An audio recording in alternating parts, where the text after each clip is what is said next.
Alanna Ubach, first of all, I just want to, thank you for being here. And thank you for noticing my outfit. My pleasure. I like you so much. I wish we were neighbors. I wish we were neighbors too. And I love that you have pointed out that what did you refer to my wardrobe as? Shades of wheat? Yes, very subtle shades of wheat. Wheat. Winter wheat. Winter wheat. Yes, back in the 90s, when I was trying to Anglinize myself during audition season, I would highlight my hair in different shades of winter wheat and caramel. Oh my God, audition season. Remember when there were audition season? There was a Audition season. Pilot season. Yes. Started in January, kicked in February, March. You shot the pilots in April, and they did the upfronts in May. Absolutely. You'd get 4 auditions a day, 13 pages. You'd go in, and they'd be like, just do the third scene. You're like, I just memorized like 30 pages. You got 4 auditions a day? One time. One time. Yeah, it's happened Got one it. time. Okay, I was about to throw this in your face out of envy. Like a very strong reaction just because one time I got 4 auditions a day. Your resume is so solid. You've guessed it on so many. Don't think I don't know that you were on a Diagnosis Murder, but also like Sister Act 2, Legally Blonde 1 and 2, the TED series, Hacks, Euphoria, and then in between is just, an incredible list of things. I say yes to everything. I just But they're good things. But by the way, Brady Bunch movie is probably the best television series adapted for a film in my opinion. Wasn't that awesome? Yeah. Betty Thomas nailed it. Nailed it. Like, so good. Honored the original, still had fun with it. Yeah. It was like sort of a meta film where it was like you were in on it, but no one played it. Somehow they were playing the characters from the show, but the actors, none of you were winking to camera. You were very committed. Very committed. We were in that, we were really in that. How about Christine Taylor? Oh, yes, Christine Taylor. Ben Stiller. She seen Ben Stiller naked. What? Mm-hmm. We don't know that for sure. We don't. We don't know that for sure. We don't. So one of the things that I was kind of excited to talk to you about was this. You just did like an actor's workshop for SAG-AFTRA. I did. And I thought, oh my God, that's so great because you have such an incredible breadth of resume. You've worked on so many different things. Yeah. And you're one of my favorite performers to watch because I know that whatever I see you in, you are so flawlessly locked into the character. And that is for someone who's not an actor, like per se in that sense. I'm like, how does she lock in like that? Oh, well, they put the check right under the camera. And then I lock in. Just stare the whole time. There it is, scale plus 10. Add the plus 10. Woo! All right. Do you talk about scale plus 10 in your acting? Do you talk about business stuff in your acting workshop, or is it just about the craft? Well, it was like Michael Weston is a good friend of mine. Michael Weston, the actor, and he's his kids go to the same school that my kid goes to, and we were talking about how a lot of the time actors will be in a class for years and years and years before they really discover what everyone else is too afraid to talk about with them. And so I like ripping off the Band-Aid. I'm a real sadistic piece of shit. And I like making people cry and second guessing themselves. No, but it's really like, okay, this is what I see, and it's quite obvious to everyone else too, and this is what you need to do in order to finesse it and make it something else go. And it really makes a huge difference within minutes. But yes, being in a lot of things, saying yes to everything. What happened was I was at USC Film School for 2 seconds. My father didn't tell me that his business had gone into Chapter 11. Oh, my God. So he sort of, in a way, talked me out of college. He was like, listen, you know what you want to do. Just ask a lot of questions and never say no to anything. And I was like, yeah, I don't have to go to school. So I dropped out. And I started saying yes to everything, AFI films, USC films, this, that, and the other. I would go out on everything because I just wanted to learn. I was so insecure about the fact that I didn't go to college that I thought, if I'm going to go to the School of Hard Knocks, I'm really going to go to the School of Hard Knocks. I'm not just going to be, collecting unemployment and eating pretzels all day long and just waiting by the phone. I just couldn't, it's just not my style. That's really interesting because I always think acting is one of the harder crafts because if you're a musician, you can practice guitar 12 hours a day. You can practice piano 12 hours, 12 hours a day. You can practice painting. You can practice so many other things. Well, it's a solitary thing. How do you just act if you want to act? If you're like, I really, it's like, I guess you could go find a local theater group or, but that's just how do you practice, like, of all the disciplines, that's like, how do you do that for 12 hours a day? Where would you do that if no one's hiring? Well, that's the thing. And going to an acting school for like years and years, that's great and everything. But, I didn't have a moonlighting gig.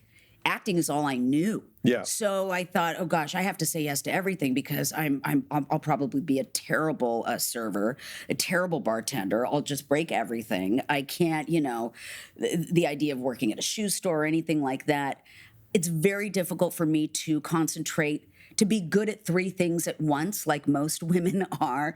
I get very myopic and I wouldn't be able to concentrate on anything else if I was preparing for an audition or anything like that. So for me, in the very beginning, I guess because I was so committed and so into it and so desperate to want to learn things that I think I came across as weird. And so I sort of stumbled into becoming a character actress, not because I chose, I'm going to be a character actress, I'm going to be Cloris Leachman, but because I think I came across as a little weird to casting directors. They were like, what the hell do we do with this? I looked 37 when I was 8. They're just, what the is this? Like most kids walk in and they're like 16 and they can play 9. Yeah. I was the opposite. I looked a lot older and acted older. I had nothing but adults growing up as a kid. I didn't have any siblings my age. They were all like 11 and 14 years older than me. So I started to act like them. Right. And my teachers at Strasberg, they were all big body New York intellectual Jews. So I started to act like them. And it just didn't make any sense to hire someone like that as a lead in anything, but definitely like the snarky best friend or, the weirdo that comes in and out and does her little tap dance and then leaves. But then I saw so much power in that. When the Brady Bunch movie came out at Paramount Studios, I'll never forget it. And I, just went to check it out, and I really didn't think much of it. I didn't think that it was, that my part would stick out at all. But when I got the roar of laughter, I thought, oh, there's something in this, isn't there? This is cool, If I had the option of, if someone was like, I'm going to give you an acting career, 100% I would want to be a character actor. Number one. Not if you saw my bank account balance, Mr. Farmer. You own a farm, Winter Wheat. And how is that? I got coffee all over my Urban Outfitter 50 trying to be 30. Shirt that I'm wearing. Yes, we did move to a farm. You bought a farm. We bought a farm. We're unsuccessfully trying to grow apples. Like, what do you what I think of apples every day? Constipate. We wake up every morning and go, crows. Like, those are the kinds of things we had this great Rainier cherry tree in our driveway. We go out to pick them. They all just have holes in the side because the crows don't even have the decency to eat the whole cherry. They just peck it out to taunt you. And oh, by the way, they have memory and they're like a mafia. So they're assholes. If you piss them off, they will remember your face and pass it down through the generations, and then the crows will make your life hell. So you have to my wife put up a kite in the shape of a hawk, and she put on a mask to do it. I'm like, what the f are you doing? She was like, the crows will recognize you. So she did it in disguise because they're such insidious pricks that if they see that we're putting up a hawk kite, which by the way did nothing to scare them away, Happy Halloween, bitch. Yeah. I know it's you. Hey, this guy thinks we don't recognize a kite. There's no two-dimensional hawks, you stupid piece of shit. We're going to eat your cherries. So, like, those are our conversations. Oh, my God. But but I think you're right about character acting. There is so much power in it. My wife was a great character actress when she fooled the crows. When you say you feel this power, do you feel like that gives you the ability to glide in and out of things? No, I think I am too uncomfortable being myself.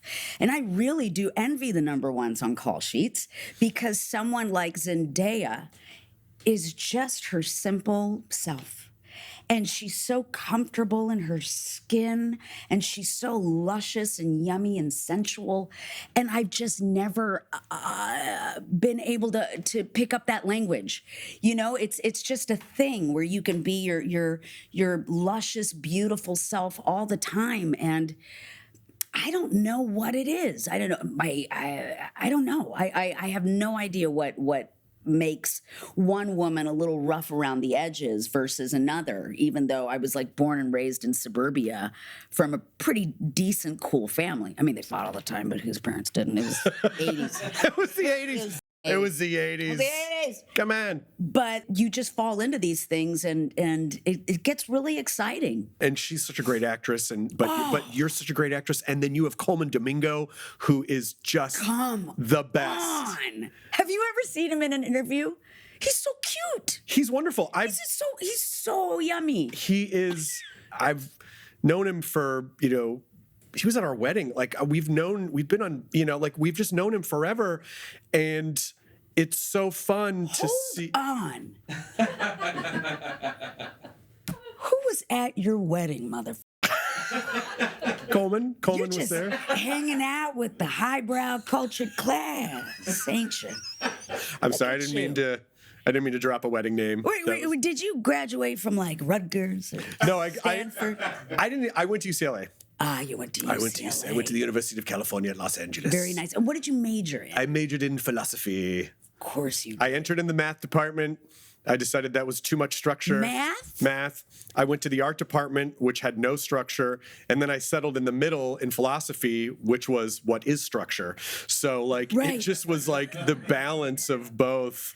Did you do a lot of drugs in your early 20s? No, I never did. I was not a drug guy. It shows. It really does. It really does. I think of the handful of times I even smoked weed, I was like, my heart's going to stop beating if I don't concentrate on it, and I would have a horrible panic attack, and so I was never able to.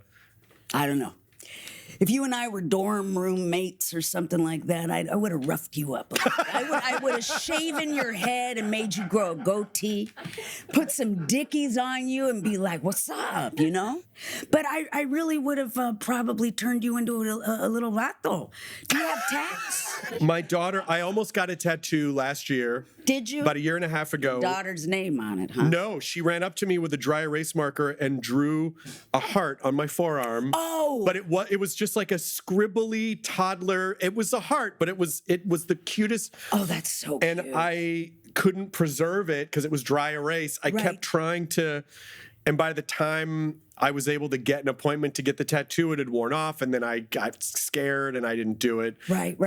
Do you have tattoos? I have one. Okay. I had a couple of stinkers when I was a kid. Okay. Like a tramp stamp, and it was like something in Japanese. I knew nothing. I didn't know what it meant in Japanese. It was probably like, eba ami with a side of miso. Like, who knows? You don't know. But it looked cool. Especially during reverse cowgirl. No, Alanna. Alanna. She was a spinner.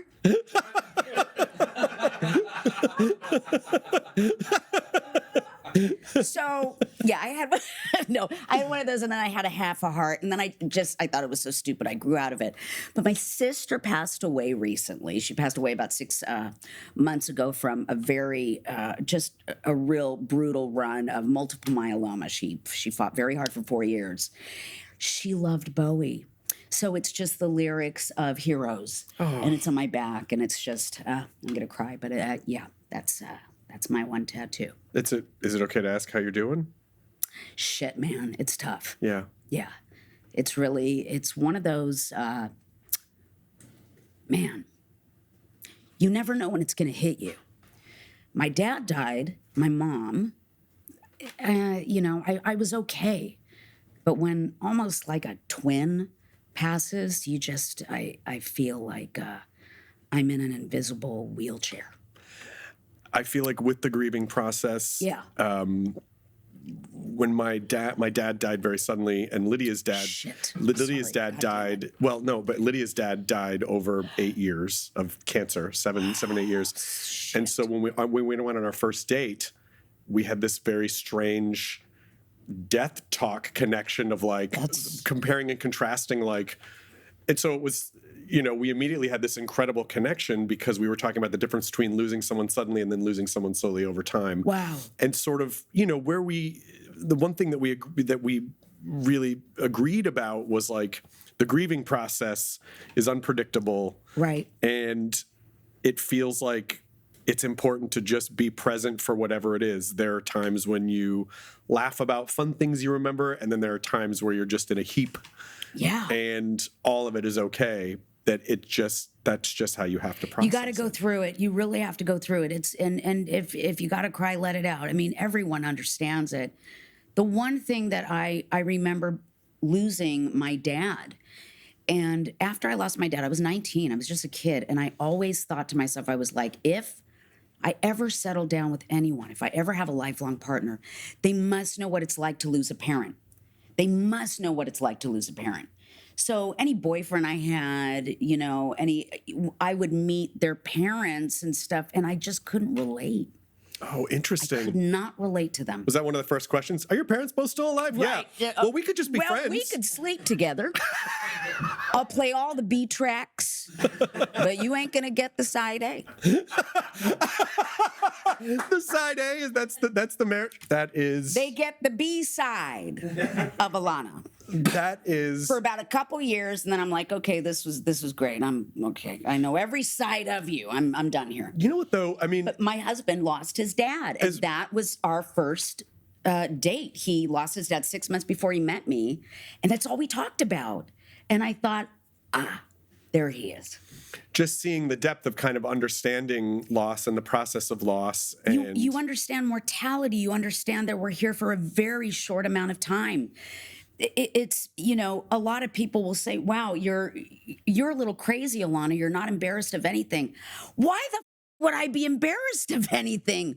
We're all going to die. Yeah. We're all going to that same place, man. Yeah. And if you can't be whoever you want to be and be goofy and whatever, then you don't get it. You don't get it. But most people that have lost others really do get it.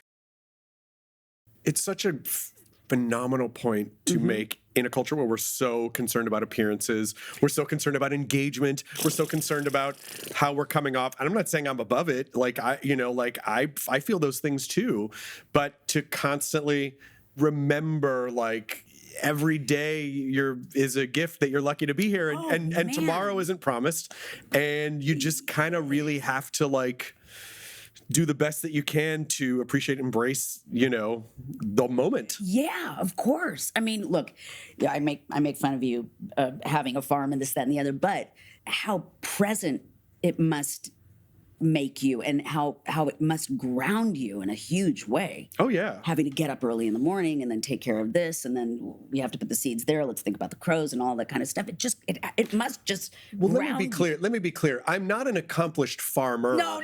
But you're not living in I have urban land. I have a little ranch cart, basically a little golf cart that, like a ranch cart that, if I just have to scare some ground squirrels away from the blueberries or just take some trash to the dumpster, I act like it's Yellowstone. Like, I got to make sure the gate's closed, but I'm not really doing anything of great import, Right. But it does feel like, I do kind of feel like I'm role playing, but I have such great respect for farmers because it is shockingly hard to grow anything. Right. And that comes to fruition and does not, disintegrate or get eaten by animals. And, it's really, but it is, it's living in pure presence and just constantly, as much as I love LA, being in a place where you can see trees and animals and just Sure. realize like, You got to find it. You got to get in your car and go find it. here you have to really seek it out. Yeah, you got to really seek it out. We're all here for the same thing. It's like, living in Vegas. I was born and raised here. So, the idea of becoming an actor was very realistic because I knew about all the studios that were around 25 minutes away from East LA where I was born. It was like, oh yeah, Universal Studios and those studios and that studios.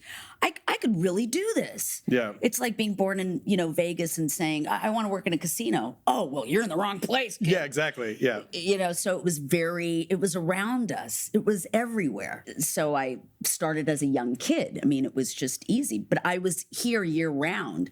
So I worked more on little things here and there because the majority of kids would only be here during pilot season and then they'd go back to Oh yeah, a lot of people, they would go back to New York or they would go, wherever else that, so. Yeah. What do most people recognize you from? Is it just like anything and everything that you've ever done? I've never gotten recognized before except since about 6 months ago. What? Yes, I'm always the person. Did you go to high school with my cousin? Oh yeah, I get that too. Boyfriend? I get that too. It's always that. One time I was mistaken for someone's old maid. My girlfriend had a maid, and you look just like. No, it's not me. Are you sure? I'm quite sure. I'm quite sure. Yeah. It's been recently where the kids it's all about waiting. And Ted, and it's the Gen Zers, man. And Euphoria. I think that really Gen Z, I know everyone my age complains about Gen Z. I love Gen Z. They don't take no shit. And I feel like they are 90% of the reason why now my career is where it is at the age of 37. And finally, I'm 38. That's so interesting. You are. I mean, we're contemporaries. That's right. I've started to get really freaked out about time in my head because, with a 4-year-old, every single day we're just so engaged with parenting. Yeah. And I'll think things that happened like a month ago. Oh, this happened like a month ago. And I'll look back and I'm like, that was like 14 months ago. Like I have lost kind of my real understanding of the passage of time. Right? And everything is just really compressed or dilated, and it either both. And so it is kind of strange. Your son's 8? He's 8. Isn't it like a keyhole into your childhood though? You're like, oh, I remember that moment that I had way back when or whatever. Sure, it's everything. It's like it's rediscovering everything, and also like watching the wonder, or like watching, like when I was a kid, my grandfather he loved technology, so he had one of the first Laserdisc players in like 1979. Oh my God. So there were only really a handful of movies at the time. He had like Grease and like Smokey and the Bandit. And I watched them over and over and over. Right. And my wife was out of town, so I was solo dadding it up, and the Super Mario Galaxy movie had literally just come out like the day after my wife went on her trip. Right. Over and over and over. And I really felt this like warm kinship to like, I get it. Like the movie would end and I was like, you want to see this again, don't you? She was like, yeah. And I'm like, yeah, let's do it. Like Super Mario Galaxy was her Grease. Of course. Or Smoking the Bandit. Like they can watch it over and over and over again. So you do remember those moments like, oh yeah, I remember this now. Yeah, you don't want those people to leave your life. You want them in there all the time. You want to just experience it on a loop. What did you watch? What did you watch a lot of when you were Grease? Are you kidding me? Yep. And I had a sister who was 11 years older than me, and she was just, she was wild. She was a wild child. She's like, I was the rough draft, and then Alanna was born. But when I was a kid, I was like, I don't want to do that because I'll get in trouble. I don't want to do that because I'll get in trouble. So she had a really interesting taste in movies. But having immigrant parents, my dad would just like wait in the car while we went inside and just rented whatever we wanted. Yep. And I'd come out with like, I spit on your grave. And my dad would be like, oh, it's very interesting. You know what I mean? And that was it. I mean, who the does that? what? And so I was watching like The Exorcist when I was like 6 and 7, and I Spit on Your Grave, and all of these crazy, The Eyes of Laura Mars, and Grease 1 and Grease 2 and Purple Rain. And I mean, all of these crazy, really like sexually exploitive movies that were really interesting, and I had no business watching them. But we were also the children of the dawn of cable television, where all of a sudden, like libraries of films were just in our homes at all times. Yeah. And I still vaguely remember, like, when it wasn't like that, there were still 3 channels. Right. And on TV, yeah, the paid service on TV. Yeah. And then I remember the channels would go off at night at like 11 or 12. It would night, everyone. Yeah, there was just nothing. Just nothing. So you just stare at the ceiling. We didn't have I didn't have a Nintendo Switch. There wasn't. It was just like, well, you could have a flashlight and a book. Like, right. Exactly. Did your parents ever give you a tiny little television where you could watch? Yeah. Like right before. Oh, yeah. I had a little television in my room, so I would watch. Like Twilight Zone would come on. It was like watch The Tonight Show with Johnny Carson, and then like Twilight Zone. Right. And even today, if because there's a fast channel that plays like Twilight Zone 24/7. Wow. And when I hear the intro, I just get very relaxed and nostalgic. Isn't that something else? Yeah. Yeah, it's wild. Grease came on the other night. I hadn't seen the movie in decades, and I still remember every line. It's genius from that movie. It's every so song, every and even Grease too. I still remember every line. Me too. Yeah. Me too. Okay, what scene is this from? Another well-deserved victory, Johnny. Yeah, but where's the trophy? Right here, Johnny. Oh yeah, that's from Grease 2. That's from Grease 2. He's trying to win a bunch. Well, one of the guys is trying to win a bunch of records. They're at the bowling alley. And I just love that for Grease 2, they were like, no. This one's motorcycles.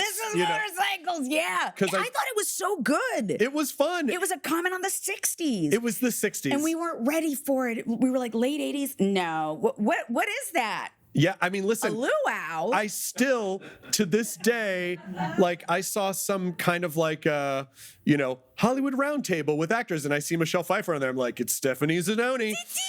Like I still, head of the Pink Ladies. Like I still have such fond memories of that because that was one of those movies that was just on cable 100,000 times. Absolutely. And I thought, what is this? Michelle Pfeiffer is so what? They make them like that? I'm a biological mishap. Look at that. So you mentioned having immigrant parents, and I know if I remember correctly, Mexican, Spanish, Puerto Rican. You got it. Yeah. My grandfather was from Spain, and then he migrated over to Puerto Rico. That's usually where you go before you end up in New York or Florida. And he met my grandmother in San Juan. And then they had my dad, and my dad was like, I don't want to be an island boy the rest of my life. I want to make money. So he decided, I'm not going to go to New York. I'm going to go to Los Angeles. So I'll stand out as a Puerto Rican. I'll be exotic. And so he ended up taking a job with his sister's husband at this lithography place. And he thought, wow, those guys wearing those Florsheim shoes, look at they're the business owners of this place. I want to look like that. It was all about the suits, right? And then he meets my mom, this Mexicana on salsa night at the Palladium, and he was like, you know what? She had like red hair and freckles, but she spoke Spanish. She was like a Mexican Lucy. And so they started dating, and back then it's like you date for like 4 months and then you get married and that's it. But then my sister and I were born and raised here in Downey. Right, which was now it's considered like they call it the Cuban Mexican Beverly Hills. Okay, yeah, and so my dad started his own lithography shop in downtown LA, and that's how we were in Los Angeles. So we grew up. I grew up listening to a lot of different ways of speaking Spanish. My father's Puerto Rican Spanish was much different than my mother's Mexican Spanish. So. And is it dialectically, do you speak both? I mean, sometimes it'll come out. I really roll my R's, which is, I mean, Mexicans make fun of people that roll their R's, but it's, cuando era joven, it should be cuando era joven, pero cuando era joven, nunca platicamos español en casa. I never say my S's, but my father never said his S's. And it's very different than most of the Latinos in Los Angeles that speak Spanish. They enunciate everything, and they speak a lot slower than Puerto Ricans and Cubanos. I mean, in my opinion. In mi opinion. So, do you regularly speak Spanish in your household? Does your son speak Spanish? I try. Estoy tratando, pero it's really hard to get, a kid born and raised here who goes to public school to, learn another language. It's near impossible. It's crazy. We were talking about parenting, and you said, and I was saying, oh, my daughter's into like she seems like she might be into music, and you're like, I don't know if this is a thing or not, but I think my son might be like a guitar prodigy. It's wild. He shreds, right? He shreds electric guitar. He shreds electric guitar. And he started when he was 4. And my husband, who's a record producer, he's not exactly a musician, but he has an ear. And he studied music theory at Northwestern. So he really, he knows how to babysit artists. He's really good at babysitting. So he just started, jamming with my kid at the piano and at the guitar. And I think he was like 5 or 6, and he was like, Alanna, come here. Come look at this. Come look at this. And I didn't understand what he was saying. And I said, Tom, I really don't like the fact that you have him at the piano and the guitar every single night. This is crazy. What is this, whiplash? And he looked at me, he's like, okay, don't get dramatic. Come on. He said, there are very few people that have perfect pitch. He can hear like the sound of the AC unit, and he could say, oh yeah, that's C flat or something. And so he can do that. And I don't understand music. I've never been able to pick up an instrument and play it. So they have this whole world between the two of them. And I envy that. But I watched my kid on stage. He played at the Forum, and Jesus. But what's so crazy, he's the singing frog. Because at home, he's just so shy. He's shy around people. I thought he's been asked to play at the Forum because my husband sent a video of him playing to Fair, who's the lead singer of Maná. They're good friends. He's produced a couple of their albums. So Fair was like, would your son like to, come and play at the Forum maybe next week? He's like, what? And I guess between the two of us, the way we prepared our son for this was he would be practicing with his dad, and then I'd be like this with him and making a lot of music, a lot of noise in the background. To try to condition him to the distraction. Exactly. That's genius. And so I said, when you walk up, there's a huge crowd out there, but you're not even going to hear them or see them. It's going to be a really, really harsh light on you, and it's only going to be the players. Just pay attention to the players. It's all about the players. Watch them. And so it worked. But the night that he was about to go on, I was right backstage waiting for him to buckle and start crying and for it to be just too much for him. And I was right there just waiting off stage to be there for him. And what I saw was something that I cried. I couldn't believe it.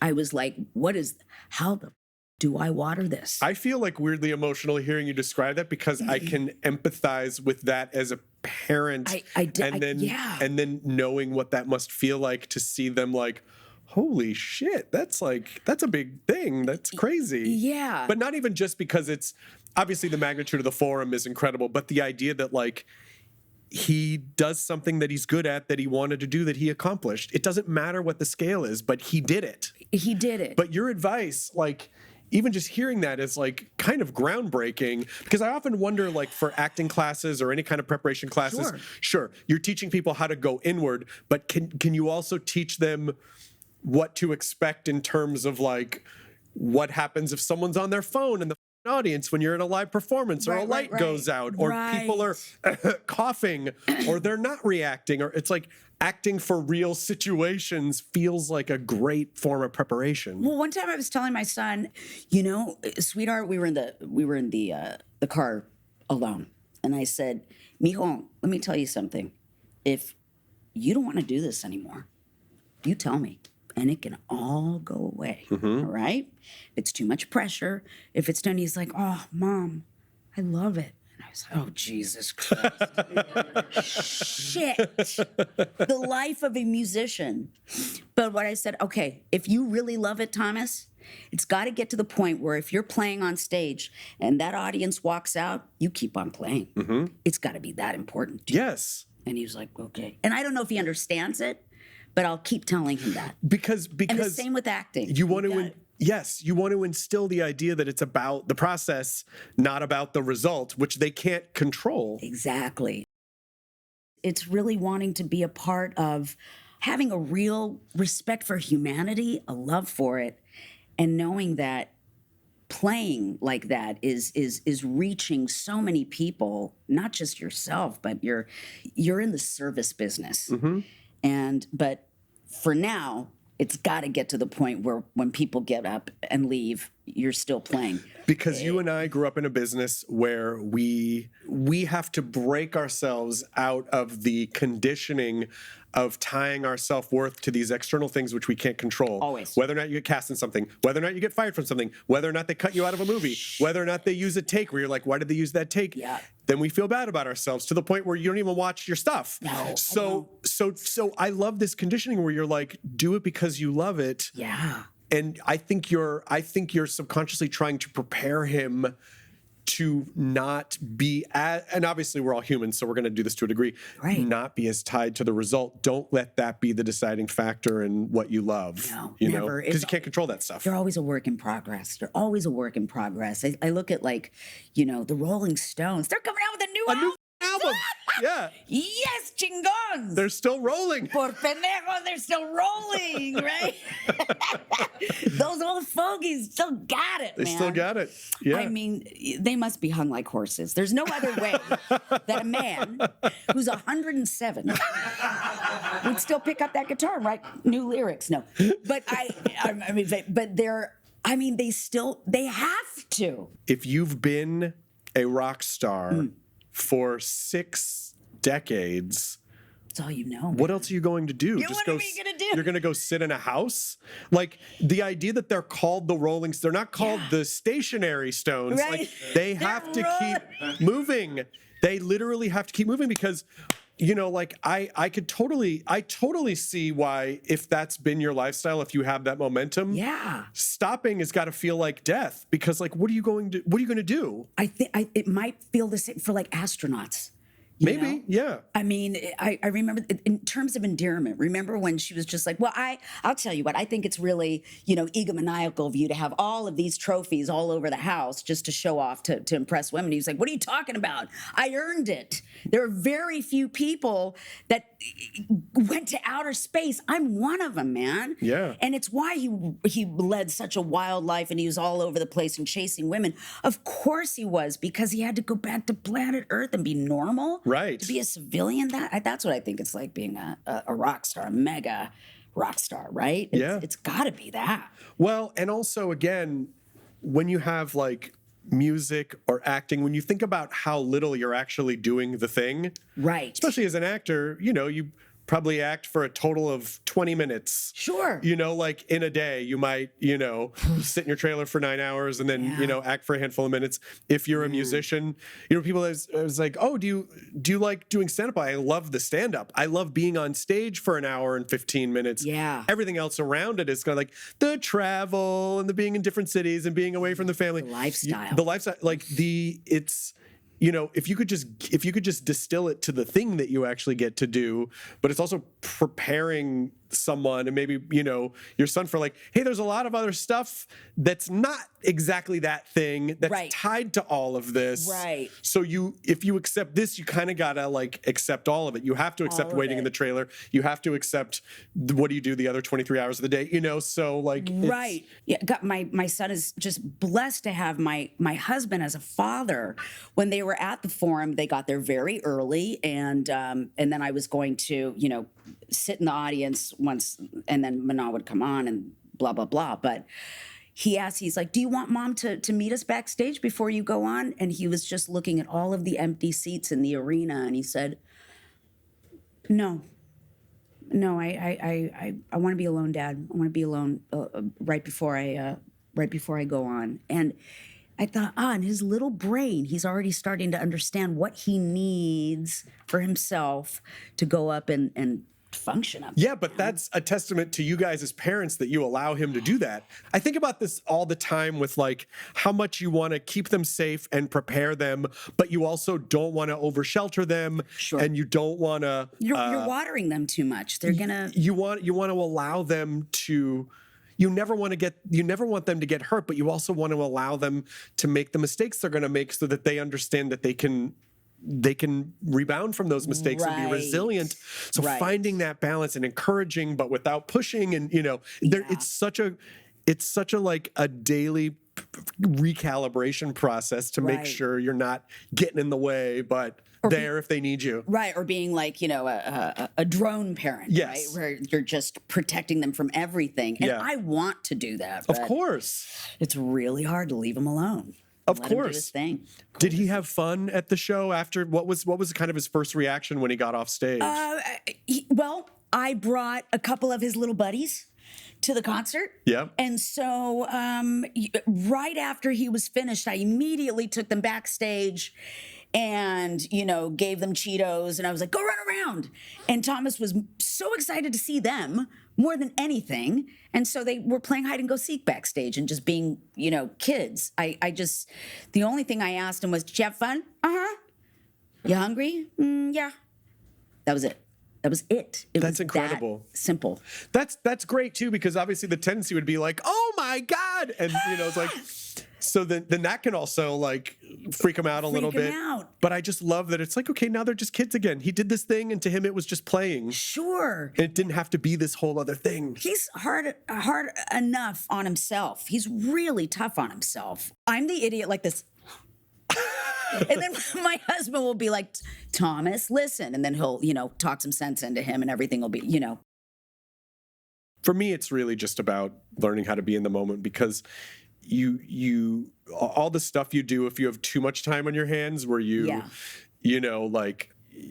you call like maladaptive daydreaming, where you're just sort of like running through thoughts and you're just in your own head and it's like I can't do that because I need to be there for her when I'm with her. Like, especially if Right. Lydia goes out of town. Yeah. I can't be over on my phone or like, oh, that one time I had this conversation with this person and I said this and then they said this. The next time it's like, I thankfully can't do any of that shit. It's like weirdly healthy Very to be healthy. a parent when you're in your own head so much. You have no choice but to stay in the moment and completely, follow their lead. Yeah, because if she comes up and she wants my attention, I can't be like, Dad's thinking about a meeting he has next week and he wants to, Yeah. Dad's replaying you a could. conversation from 14 years ago, like, Right, I don't want to do any of that stuff. Yeah. Well, my parents did, and I turned out okay. I just started, the movies and television shows were they raised me, I like to say. So you went to like actual like acting academy. When I was a kid, I was like 5 years old, and I said, okay, I want to be an actor. I'd see like Jenny Lewis on the Corn Pop commercials, and I said, she must live in mansions. She must have lots of mansions. Who literally, by the way, went on to become like one of the best musicians. So good. So yummy. So yummy. I loved Rilo Kiley. Yep. Love Rilo Kiley. Anyways, I love her solo stuff too. I love Rilo she's Kiley and I love rad. her solo stuff too. So cool. good. She's just such a talent. Anyway, so when I was a little kid, I would watch all these other kids in commercials and say, hey, I want to do stuff like that. And so I went out and I never booked anything. And my mom was like, well, maybe we should just stop for a while. And then my mom was reading the LA Times, and there was this huge ad for the Lee Strasberg Institute. Do a summer program if you're a kid from ages, 8 to 15, and you could do an entire summer program. My mom was like, this is perfect. And it was very close to where my dad's shop was. And so every day I would, go to Strasberg, and I met all these other kids that were just like me. It was rad. It's interesting to hear you say that and see like there's a parallel with your son, where from almost the exact same age, he kind of decided he liked a thing. Yeah. I'm really going to remember okay, you're going to do this, and then trying to prepare him for the distractions of what a live performance it can be. Sure. When you're in the comfort of your own home, and I think this is what happens with actors when they're preparing for something, everything is so quiet and peaceful, and they've got their little cat. And then they go and get a snack, and then they come back and they look at it again. And then when you walk in and there's like 12 people there with freaking pads in their hands and, ready to judge you, it's horrible. It's nerve-wracking. There is a series of learning curves. Yeah. You see, you really experience a lot with stand-up because you write stuff at home. Yeah. You practice it, you might practice it at home if it's very scripted. And then something changes. There's a learning curve when you get in front of people. Oh, you're standing in front of a microphone in a weird room. If you're lucky if it's a comedy club, but it could be like a bar or or some kind of weird thing. Sure. And then all of a sudden there's all these other elements that you weren't ready for at home. No. And it just changes the dynamic. So a lot of what you have to learn is just the dynamic of doing it not in a controlled environment. No, it's which true. is a whole other learning curve. There was one pilot season where a lot of the kids that were on Vine. Do you remember Vine? The short form, 7-second short form app. Yes. And so they grabbed, producers were hoping that they could grab all of these big, huge Vine stars and make them the leads on shows. But because the shows were usually like an hour long or a half hour long, to sustain that kind of energy, the kids didn't know what the hell they were doing. It's just another medium. I remember being a kid Gen Xer in the dawn of MTV. Yeah. And having the baby boomers be like, your attention spans, because we watched like 4 and 5 minute videos. Like, I wish someone watched 4 or 5 minutes of something that's like, now you get 4 or 5 seconds, our attention spans are glacial compared to what social media has conditioned people to do, which is like the people who are really good at it know that you have 3 seconds before someone's going to swipe away because there's just a glut of other things they could be watching. That's just it. It's really funny. Most of the time, well, fortunately, unfortunately, I don't know what you call it, but anytime my cousin will say, Alanna, I'm going to watch Bombshell, I'm like, don't get a snack. Don't get up and get a snack. You'll miss me. Don't go pee. Just do it all before you sit down and watch it in the comfort of your own home. Yeah. Because people's attention spans are like, okay, I'll just listen to it while I'm in the other room, doing something else. And people just love staying home now and watching movies. I will say, though, just sort of off the idea of what you were saying about like the being in something, I would tell you this if we were not recording a podcast. I think you are someone who absolutely will get nominated for an Academy Award. Like, you are someone that is going to... No, hold the bus. Okay, all right. Say that one more time. I see you as... And I would have slept with you anyway. It doesn't matter. You don't have to say all these things. You're a good-looking man. I see you. I appreciate that. And I see you as a performer. I see you as an actor who will get cast in some movie, in some really cool role. Bless you, man. And I want to say that because I really believe that it will happen. Because like, it's just fun to watch you in things. Whatever the character is, Thanks. It may feel like effort to you, but it's not effort to watch. Thanks. It's just fun. You're just really fun to watch. And so like when you were surprised that you popped in the Brady Bunch movie, it's like, there's just something about the way you play characters. You're like, man, I can't take my eye off that person. That's a solid performance, I was really going through this lull, super depressed when I was in my mid-20s. And I took a Jeffrey Tambor class. And I had to do some kind of monologue in front of him. And I'll never forget, I was finished and he said, when's the last time you enjoyed acting, kid? And I looked at him and I was just like, I don't remember. And he said, the stakes have to be really high from now on. And that kept me from burning out, from quitting. As a young actor, most of them do.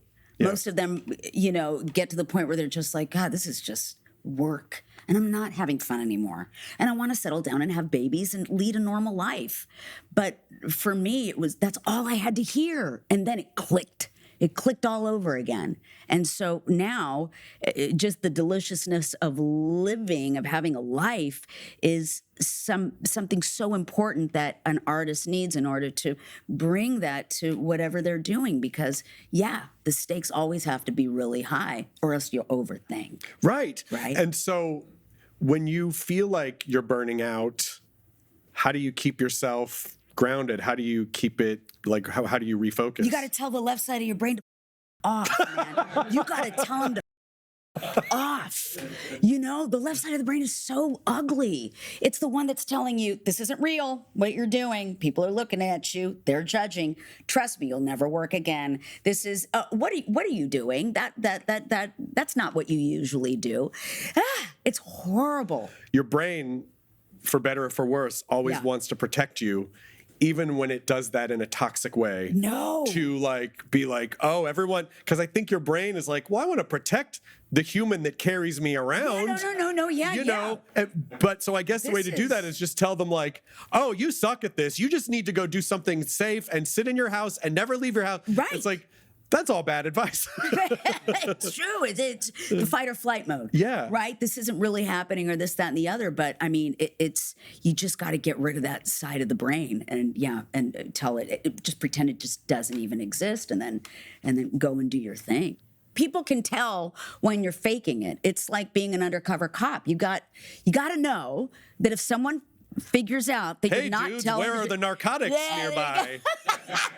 I'm just looking for my fix. That was so I'm good. just looking for my fix.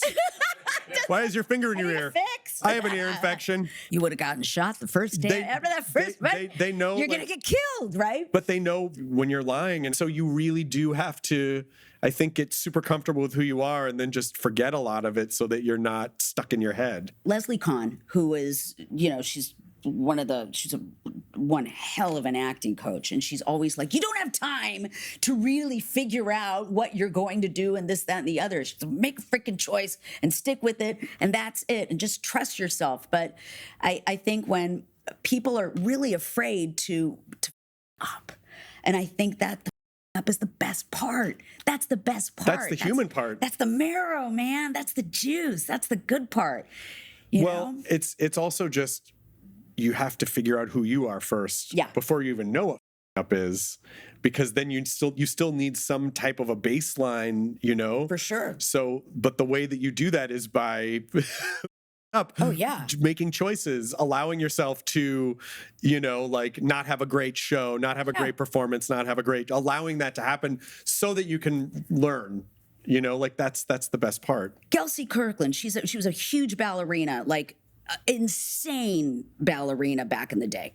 And she was my mom and dad took me to see her in a ballet, and it was Giselle. And she was doing her little dance, and she was all by herself on stage. And there was something happened to her costume, and it was just totally unraveling. And everyone noticed, and you could hear people murmuring this, that, and the other. And to the rhythm of the music, she grabbed the piece that was frailing and just sort of danced with it and made it into something really beautiful. She turned up into something really memorable. Man, I could talk to you for hours. This has been such a great chat. I want to see your farm. You can come up. Oh my gosh, I love apples. It's only a few hours away. We have 3 cats and a dog. Oh. So we don't have any, there's no goats. We're looking at where to put the chicken coop. Oh my God. Well, I appreciate having you on. Thank you so much. You make me laugh, and I enjoy you as a human and as a performer. So thank you. I have to go pee again for the 7th time. Is there a restroom really? Yeah, right around the corner. I had a geriatric vaginal birth.